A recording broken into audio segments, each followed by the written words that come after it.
Marche. Donc, je vais interpréter librement, enfin, je vais respecter le texte, mais un petit texte de Benjamin Fondane, qui est un auteur que je connais mal, mais que j'aime beaucoup, et c'est l'un des poèmes que je préfère de Benjamin Fondane. Benjamin Fondane, c'est un auteur qui est né en 1898 à Lassi, en Roumanie. Il a d'abord été écrivain en langue roumaine. Il a participé au cercle d'avant-garde de Bucarest avant de s'installer à Paris en 1923. Il a poursuivi là, en marge des groupes et des écoles, son œuvre de poète et de critique. Devenu le disciple du philosophe russe Léon Chestov, Benjamin Fondane s'est employé à faire connaître sa pensée et à en développer les implications dans le domaine poétique. Pendant la guerre, il collabora à plusieurs publications clandestines. Dénoncé par la Gestapo parce que juif, il fut déporté à Auschwitz et gazé à Birkenau. En réalité, il était un peu connu, notamment par Cocteau. Il fréquentait Cocteau, et Ah Cocteau, bon? ouais, Cocteau lui a dit, écoute, Benjamin, on peut t'éviter le gaz. Et Benjamin, il était dans la gare, tu sais. D'Auschwitz?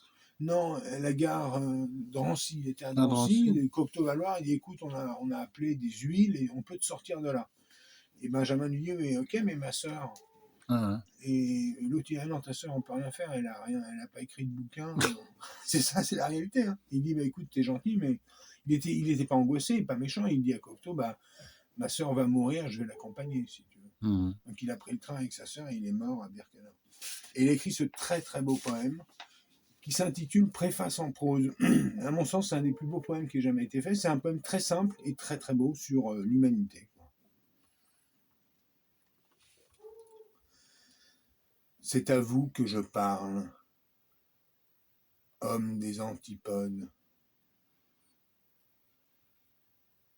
Je parle d'homme à homme, avec le peu en moi qui demeure de l'homme, avec le peu de voix qui me reste au gosier. Mon sang est sur les routes. Puisse-t-il ne pas crier vengeance? L'hallali est donné, les bêtes sont traquées. Laissez-moi vous parler avec ces mêmes mots que nous eûmes en partage. Il reste peu d'intelligible. Un jour viendra, c'est sûr, de la soif apaisée. Nous serons au-delà du souvenir. La mort aura parachevé les travaux de la haine. Je serai un bouquet d'orties sous vos pieds, alors, eh bien, sachez que j'avais un visage, comme vous, une bouche qui priait, comme vous. Quand une poussière entrait, ou bien un songe dans l'œil, cet œil pleurait un peu de sel. Et quand une épine mauvaise égratignait ma peau, il y coulait un sang aussi rouge que le vôtre. Certes, tout comme vous, j'étais cruel. J'avais soif de tendresse, de puissance, d'or, de plaisir et de douleur. Tout comme vous, j'étais méchant et angoissé, solide dans la paix, ivre dans la victoire et titubant, hagard à l'heure de l'échec. Oui, j'ai été un homme comme les autres hommes,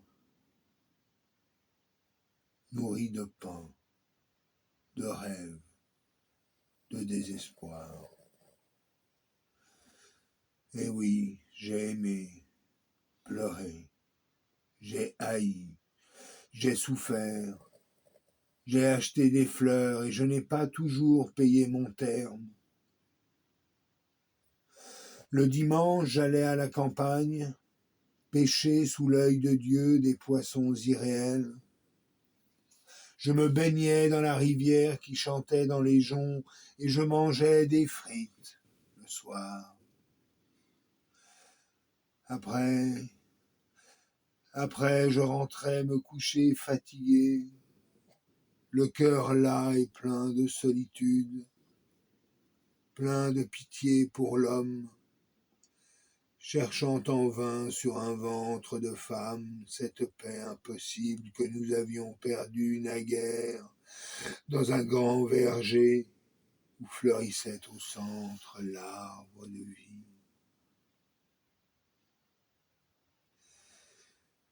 J'ai lu comme vous tous les journaux, tous les bouquins, et je n'ai rien compris au monde, et je n'ai rien compris à l'homme, bien qu'il me soit souvent arrivé d'affirmer le contraire. Et quand la mort est venue, peut-être ai-je prétendu savoir ce qu'elle était, mais vrai, je puis vous le dire à cette heure, elle est entrée en mes yeux étonnée de si peu comprendre. Avez-vous mieux compris que moi ?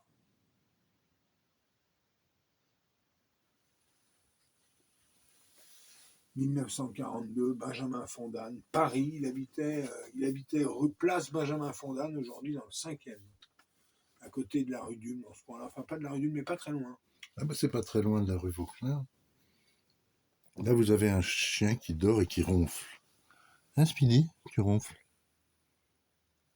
Ah bon. Tu nous fais pas le coup de la ronflette, alors. Et là, vous avez une caravane magnifique. Bon, on n'est pas complètement rangé. Qui est alloué, d'ailleurs, pour une somme modique, je crois, 50 € la semaine. Ah ouais ? La déco est très, très sympa. Ah ouais ? Ouais. Faut contacter Monsieur Lorac. Ah, je croyais que tu parlais d'autre chose. Ah non, tu pensais que je parlais de quoi ? 50 € la semaine. Ah non, Et je croyais que tu parlais caravane. de où habitait Fondane. Ah, Fondane, non. Ah non, la caravane est allouée. Fondane, non, son appartement a dû être vendu à quelqu'un. Voilà, on finit avec la C'est sculpture un de peu la boue Odo. qui doit vivre dans l'appartement de Fondane.